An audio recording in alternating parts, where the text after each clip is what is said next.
Let's create this soft, romantic, very boho side braid, what I call a mermaid braid, with a fishtail accent and some soft face framing together today. So my model Shelby has some extensions. You can see here she has a weft around the nape of the neck, and then she has another one up here in the crown area. So we're going to be working today with these wefts that she has because they are sew-ins. But if you were somebody who had extensions for your bride that you needed to clip in, I would recommend doing the similar placement of putting them across the crown for more crown volume, or if you need more length to get them to the side, I would recommend doing them at an angle so that everything can flow over the shoulder and blend in. So let's start off today by sectioning out the hair. And the very first thing that I want to do is I want to figure out where my accent braid is going to go. So I'm just taking my pinky fingers here and I am sectioning out this area here at the top where the accent braid is going to sit, and I want to make sure that I don't get any of her weft, and I want to really make sure that this is going to cover where that weft goes. So I'm just going to kind of take it and clip it up out of the way here so that we can get started with the rest of the hair. So you can see where it is a little bit above the top of the weft here. So we want to make sure that when we're curling everything that it's going to come back and it's going to cover the weft of the hair. And then I'm just going to section off the crown over the top of this weft. We want to make sure that everything that we're doing is always going to flow together. So using this sectioning technique will help it to make sure that you're not fighting against the placement of the extensions. So I'm just going to clip the bottom half away, which is the length, and both of those sets of extensions. We're going to work with that a little bit later. So we have the crown, we have the bottom part clipped away, and then we have the section for the accent braid. The next thing that I want to do is to start sectioning out and prepping my crown. Now, if you watched the video where I did Shelby's makeup, it was posted a little while back, you'll know that I ended up having to do a voiceover for that video as well because my microphone wasn't working during filming. Same thing going on today. You'll see me talking a lot in the video, and it's not going to be matching up with what I'm talking into the microphone now. So I apologize for that, but I'm going to do my best to kind of keep up with everything. So with each section, you want to skim off just a very thin section and take the crimping iron and just very lightly tap at the roots. You want to give it just a little bit of crimping, a little bit of texture so that there's more air that gets in between each section and you get a bit more of an airy effect at the crown without having to do a bunch of teasing. So as you can see, I'm just taking it and I'm just very lightly tapping it at the roots about 1 inch to 1.5 inches down. And then I'm going to take the Caviar from Alterna line and spray the dry texture spray in at the root area. I'm going to go up the whole section of the crown in very thin slices, and I'm going to repeat that process in order to get a lot of nice soft texture and volume in the crown. So as I go through every few sections, I go back in and do a little bit more of a generous spray of the dry texture spray. And you can see here that it gives it a lot of texture and volume and a lot of airiness into the crown. It allows you to give more volume without having to go in and tease as much. So let's move into the bottom section in the nape, and I'm just going to section off the first bit of her natural hair underneath that bottom weft. Once I've sectioned that top part away, I'm going to make sure to really comb through everything. I don't want any tangles in my hair before I curl it. and I'm going to take it and I'm just going to start doing some vertical sections of curls. These don't have to be super perfect. We want them to kind of just be light, loose waves, because all of this hair is going to get gathered over the shoulder and then put into that pulled through braid later on in the hairstyle. And after each section, I just give it a pop of the dry texture spray. Then I'm just going to continue going through the rest of the back of the head with those longer sections, sectioning the hair out and starting those long, loose waves with my long barrel curling iron.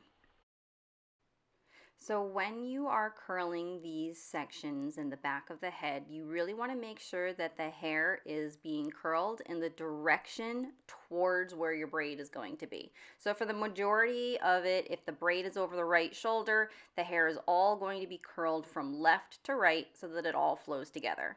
For this section over the top of her ear, that's in front of the braid, it's going to need to come backwards away from her face, back towards where the braid is going to lay. So I'm going to grab my curling iron and I'm going to curl this back away from her face towards where the braid is going to live, right behind her ear.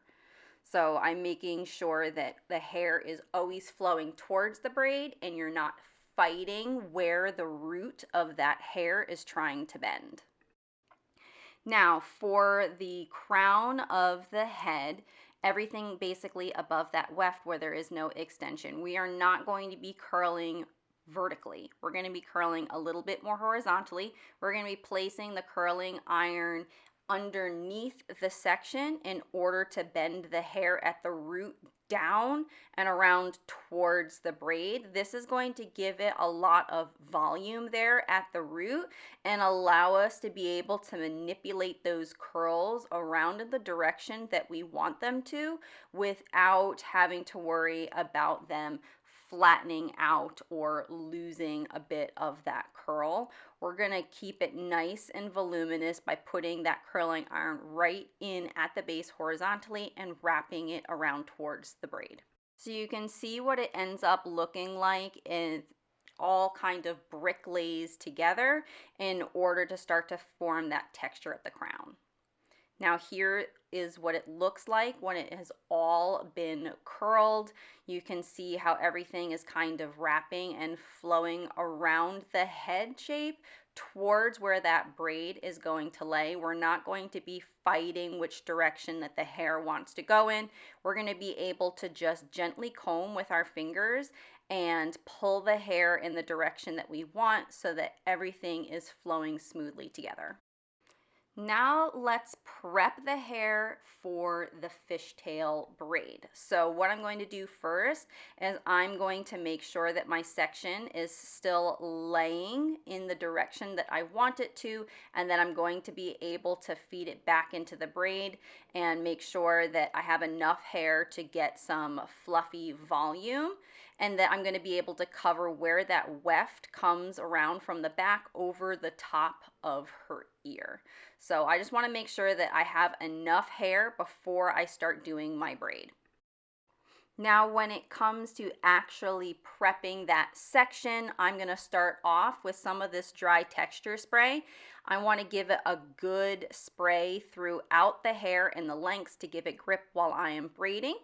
And then I'm going to comb through everything. I really want to make sure, again, that we have no tangles. As you're styling the hair, it's super important to always be going through each section and making sure that you are combing everything out, because tangles will start to ruin your style really, really quickly. Then I'm going to use a little bit of the spray wax by Redken because I want to have a little bit of extra hold, and I don't always love going in with styling pastes or other creams when I'm braiding. Some stylists prefer to use that, but I like going in with a texture spray for the grittiness and the airiness, and then going in with the spray wax. So it's layering those. So obviously this is not my model Shelby. This is a doll head, but during the editing process, I realized I didn't quite get the camera close enough and you weren't really able to see the detail work that I was doing in the braid at the top. So I've got my doll head out today and I am going to show you how I did the French fishtail braid, which is what comes down over the top of the side braid. So this is approximately how I had it sectioned out, where it's slightly wider at the top here and more narrow here. This was right about where her weft was. There's the ear down there. Now it's a doll head, so it's not going to be exactly the same, but I tried to recreate it the best that I can. So this is the sectioning. Everything else has been curled towards the center of where the braid is going to live, just behind the ear.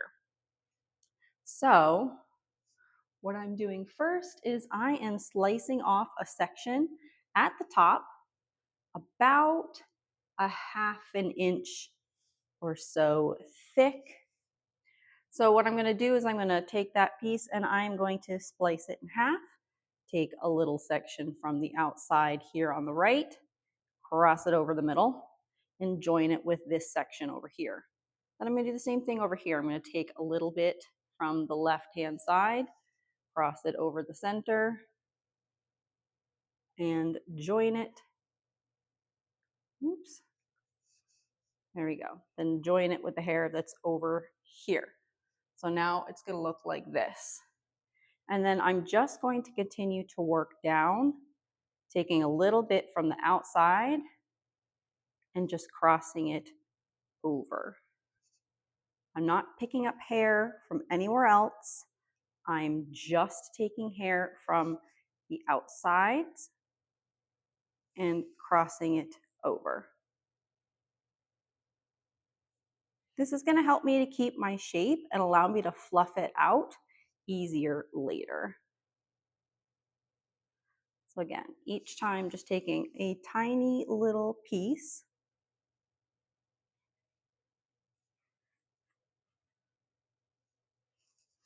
and crossing it over the center. So this is how I do my fishtails when I do them as an accent braid. I don't do an inverted French fishtail. I'm literally just grabbing little pieces and adding it in so that I end up with a nice thick section to work with. Now, it's super important to remember to pay attention to where this is going to live. I don't want to keep angling it back this way because that's not where it's going to sit. I want to make sure that I am angling it down this direction because see, I started to pull it too far this way in order to keep my hands out of the way when I'm filming it, and I'm starting to get a bubble here. So what I need to do is I need to shift the center of my braid back over and pull these down to tighten. And that's going to help me to recenter which direction my braid is going in. And I want to just keep pulling little pieces and crossing it over and paying attention to where my braid is going to go. Okay, so once we have the whole fishtail done, it's time to start to fluff everything out. So instead of starting up at the top, what I'm going to do is I'm going to start further down inside the braid and start to fluff everything up. And I'm going to gently grip the outside part and start to fan it out. When you are holding it at the base, make sure that you're not holding it too tightly. You want the hair to be able to kind of slide between your fingertips in order to fatten everything out. If you're holding with too much tension, there's going to be too much friction against each hair and it's going to start to get frizzy. So loosen up your grip, grab it, and then gently arc it and kind of fan it out rather than yanking straight out or straight up. That little fan motion is what's going to give you a nice pancake to your braid, that's not going to make it really frizzy and not make it really messy. So you just want to kind of tick-tock back and forth between the left and the right side, starting from the bottom and working your way up to the crown area where the rest is. Now it'll start to tighten up the bottom of the braid the further up that you get, so you'll have to go back down to the bottom and kind of keep going through in order to get everything nice and even. And then to finish it off, we're going to give it a little bit more of spray of the texture spray. Now after we've clipped off that fishtail, we are going to start working on the back and bringing everything around to the shoulder.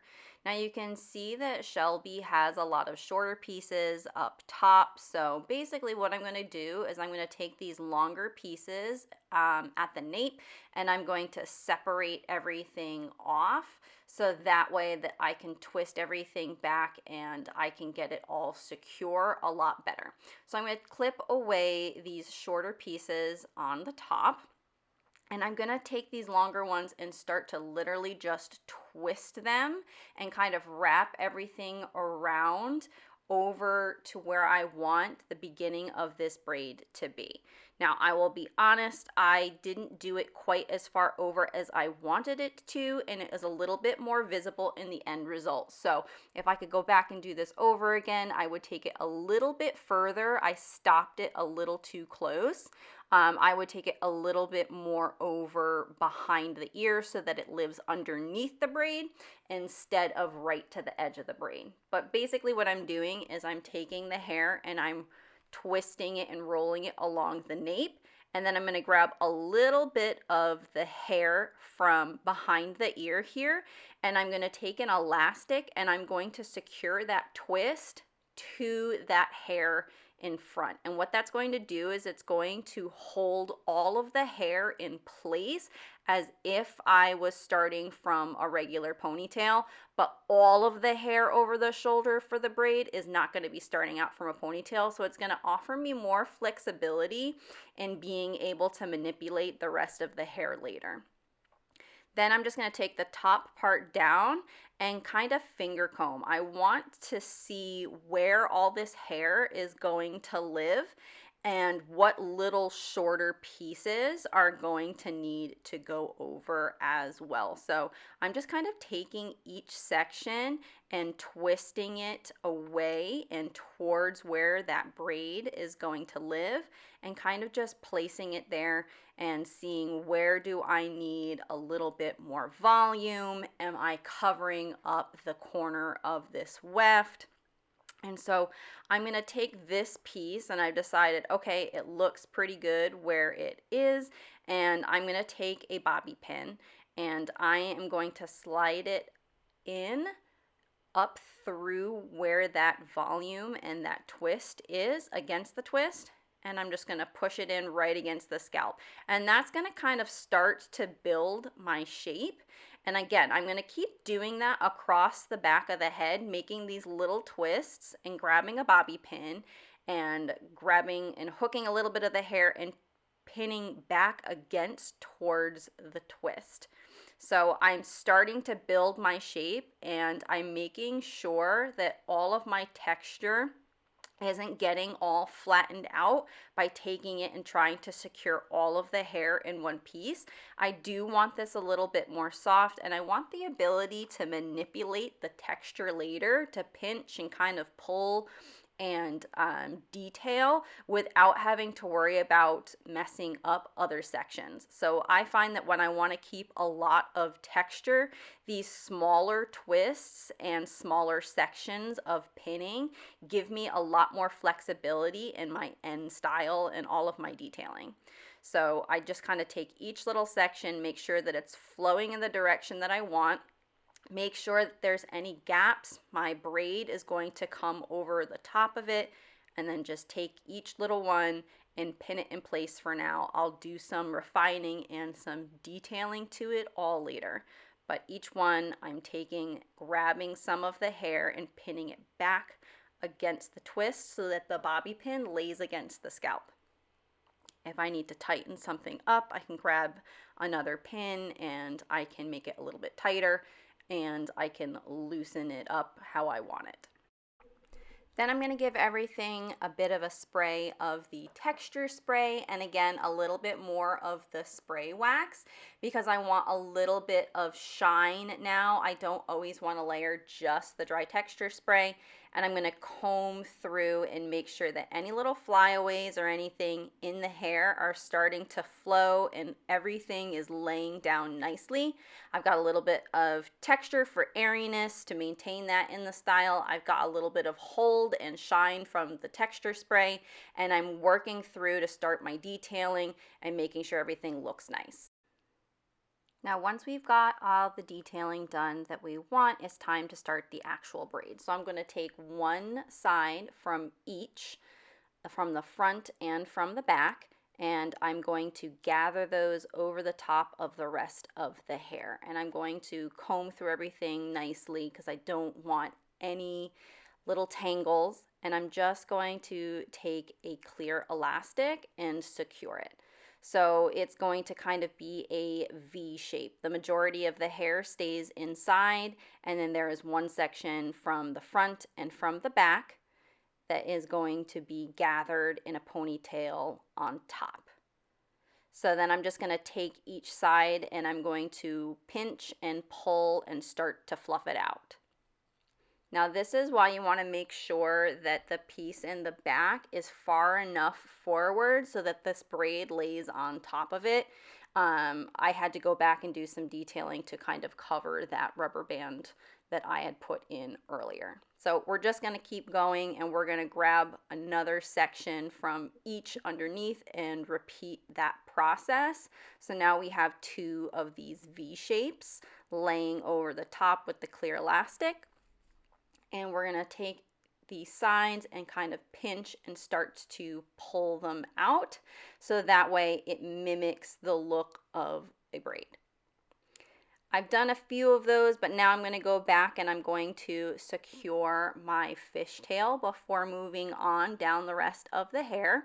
So I'm going to make sure that everything is laying in the direction that I want it to, and I'm going to take it and I'm going to tuck it underneath one of those little twists that I had earlier, and I'm going to just pin it in place underneath. So I'm making sure all the hair here is laying in the direction that I want it to, and it's going to lay to cover up her weft, and then I'm going to just use some pins to start to secure it in the space that I want it to live in. And I'm just going to slide those against the scalp in the same direction as the braid, and that's going to help to lock it in place. Now when you're detailing, if you find that there is a little bit of the braid that's maybe kind of not sitting the way you want, you can kind of press it against the head and slide a bobby pin underneath it along the scalp, grabbing little bits of the braid, and that will help to kind of flatten and fluff the braid out. Same thing if there are pieces in the back from the crown that aren't quite sitting where you want them to, maybe it's starting to leave a little bit of a gap, you can grab a bobby pin and pull it into position that you want, tuck it underneath, and that will help to kind of fill things in. So now I'm just going to go back after I've finished out the rest of those pieces of detailing and continue on with my braid. Sometimes if the hair is being a little unruly, I will grab a little bit of the spray wax to help tame it. Anytime you spray it, you want to make sure that you're really combing it through, and that way it's going to help to lay all of those hairs down in the direction that you want them to lay, and you're not going to end up getting any little pieces that pop up or frizziness. So every time you do it, you just kind of take it, fluff it out, and then just keep working down the rest of the hair with as many as you want. Now, for the back part here, I want to make sure that that part is connected, and I'm going to take these front sections here that were a little too short and couldn't wrap around the head and give them a nice little twist. and spray them with some of the spray wax for a little bit more hold, and tuck those in amongst the rest of the hair. So I'm going to take it, find a place where it looks good and lays nicely, and then secure it again. The same way I was securing the twists on the other side, gripping a little bit of the outside, pushing the bobby pin against the scalp backwards through the twist to secure it into place. Sometimes it takes one bobby pin to hold it, sometimes you need to take a second one, but you want to make sure that those shorter pieces are going to be locked in place. Now this was done later, but I put it in here now just to show you how to kind of secure those little tails. I'm taking a topsy tail, and I'm going to thread it through the hairstyle where I want that little tail to lay. Instead of just trying to pin it, I want it to hide behind the rest of this hair here. So I'm going to tuck that little tail in, and I'm going to pull it through. So the hair is going to lay over the top of it, and it's going to help to hold it in place better than just sticking a bobby pin in there. So it starts to hide the length, it gives it a little bit of extra security, and then off screen I went in with a bobby pin and locked it into place. Now for this side here, let's start to curl it. And again, we want to make sure that the hair is flowing nicely. So we're going to curl it away from the face and kind of leave these ends out. I don't want these to look like sausage curls, so I'm leaving the tails out to give it a more modern beachy wave kind of style, and I'm immediately starting to comb through with my fingers to break it up into multiple pieces for a more modern, airy, romantic kind of look, and stretching the curl out just a little bit because I don't really want these tight waves or tight curls. It does not look 2025, okay? It looks very, very outdated if you leave these perfect little curls. So again, the next few pieces that I'm doing, I'm going through, I'm leaving the tails out. If I left out a little too much, I can go back and add a little bit more bend. But again, I want these slightly straighter ends, and I want it to look more like a wave than a curl. Now for this little baby piece that's kind of sticking out here, it's a little bit short and hard for me to smooth out closer to the root using a traditional curling iron. So what I'm going to do is I'm actually going to take my crimping iron and use that like a flat iron. I'm not putting a lot of pressure on there with the plates. I don't want to actually put a crimp in, and I don't want to grab the hair and drag it through with a lot of tension. I just want a little bit of light pressure on either side of the section and very quickly and very gently kind of stroke it through the hair. The heat and the very light pressure are going to be enough to kind of smooth out and soften where she has a little bit of natural texture closer to the root. And that way I don't have to worry about getting that curling iron really close to her roots. I'm going to hit everything with a little bit of texture spray to give it, again, a little bit more of that airy texture. It's going to help to give it hold, and I'm not going to be weighing it down with a bunch of hairspray later on. I like to use texture spray instead for all of my face framing pieces because it gives it hold, it gives it texture, and still keeps the look really soft and really airy, very romantic, which is what we're going for with this look. Now again, this little baby piece is kind of sticking out, and since I wasn't able to give it a curl with the curling iron, I can use the crimping iron, again, like a flat iron, and give it just a little bit of bend away from the face. I don't carry a full-size flat iron with me on wedding days. I carry a baby one, and instead of getting that out, I just learned how to use my crimping iron in place of it, and that just means that I am not carrying as many tools with me, so it's not as heavy and hard on my back, but I'm able to manipulate the tools that I do have to still get the looks that I want. So on this side, I'm just kind of continuing to curl, again, leaving those ends out and giving it more of a wave instead of a full curl. Now that we've gotten all of these pieces curled away from the face, it's time to start putting in a little bit of volume. So what I'm going to do is I'm going to start by sectioning out a piece right up at the top, and I'm going to put in a little bit of texture powder first. Now this is the one by Sexy Hair, and I am sprinkling it in not just at the root, but about 2 to 3 inches up the length of the hair, because I want a lot of texture and grip, because I want this to be a nice, soft, voluminous fringe. So I'm taking it and I am putting in some teasing right down at the root. I'm not starting very far up the section. I'm only starting about a ½ inch away from the scalp, and I'm doing light little teases and packing it down. It's really important to make sure that you don't put your comb all the way through the section. You keep the tines of the comb inside the hair. Pushing it all the way through is going to push your teasing through the top, and it's going to be visible. Now, as you tease each section, you want to make sure that you're taking the ends of your comb and brushing through to make sure that there's no teasing from the front. And you can see as I do each section, that tight teasing there is going to help it to stand all the way up and give it a lot of really nice volume. Once we get around the temple area, I don't want as much volume. I don't want it to stick out too much because it's going to start to distort the overall shape from the front.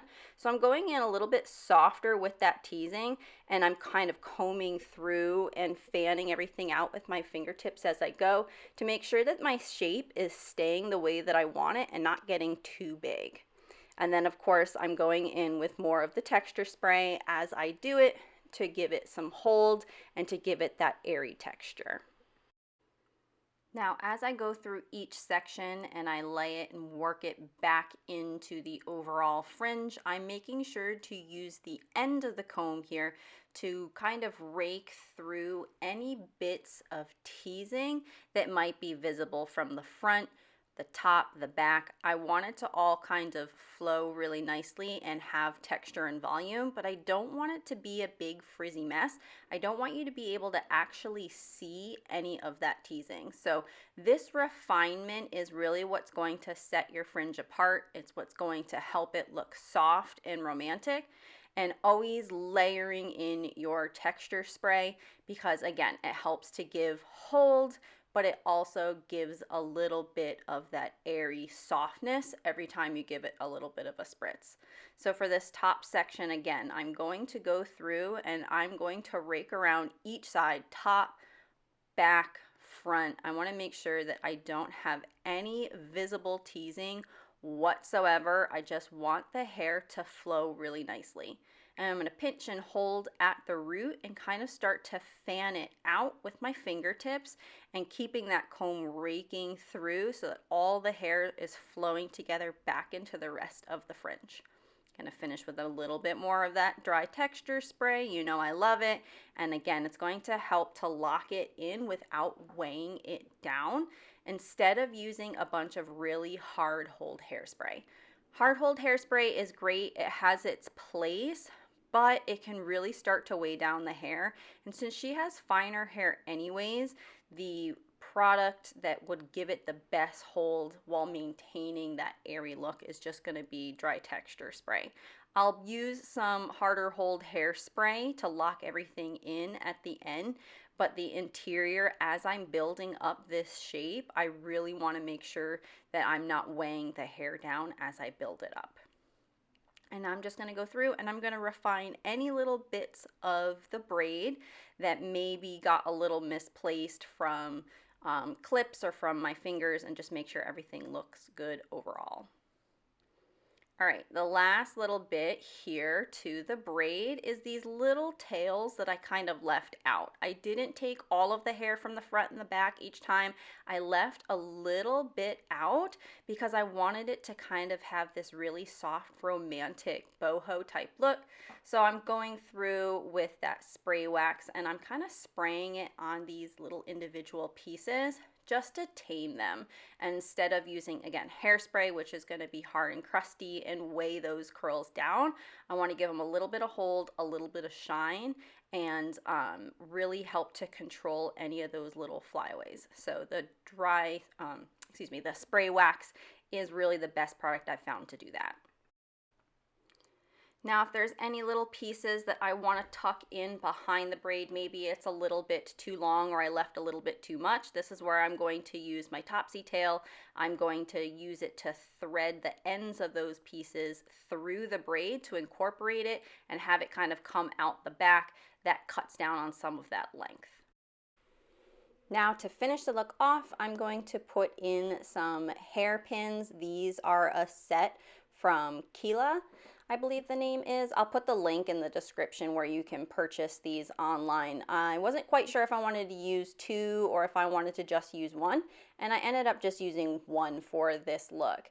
Now you want to make sure that you're pinning it underneath the braid so that you're not flattening and weighing down the fishtail at all. So I wanted to make sure that my finger went underneath there and I could feel against the scalp. And also because that's where the edge of her extensions kind of come over the top of the ear. I wanted to make sure that I wasn't going to be stabbing her or messing with how her extensions were placed at the root. So I just kind of took the tail and slid it behind underneath the braid and kind of arranged it there and decided, you know what, that looked good as it is, and didn't put the other one in.